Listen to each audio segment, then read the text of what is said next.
কারা নতুন নির্বাচন কমিশনার হচ্ছেন তা নিয়ে বাজারে অনেক গুজব রয়েছে উল্লেখ করে বিএনপি স্থায়ী কমিটির সদস্য নজরুল ইসলাম খান বলেছেন, গণতন্ত্রের স্বার্থে রাষ্ট্রপতি নিরপেক্ষ ব্যক্তিদের দিয়েই কমিশন গঠন করবেন বলেই মানুষ আশা করে আছে। জাতীয় প্রেসক্লাবের সামনে স্বাধীনতা ফোরাম আয়োজিত মানববন্ধন থেকে তিনি কথা বলেন। নজরুল ইসলাম খান অভিযোগ করেন, বিরোধী পক্ষকে দমন করতে বিএনপি চেয়ারপারসন সহ জিয়া পরিবারের ওপর হামলা মামলার মিথ্যে খড়গ ঝুলিয়ে রাখা হয়েছে।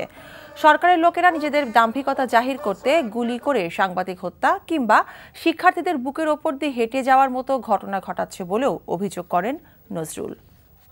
আমরা বিশ্বাস করি দেশের স্বার্থে, গণতন্ত্রের স্বার্থে নিরপেক্ষ, যোগ্য এবং সাহসী একটি নির্বাচন কমিশন মহামান্য রাষ্ট্রপতি গ্রহণ করবেন।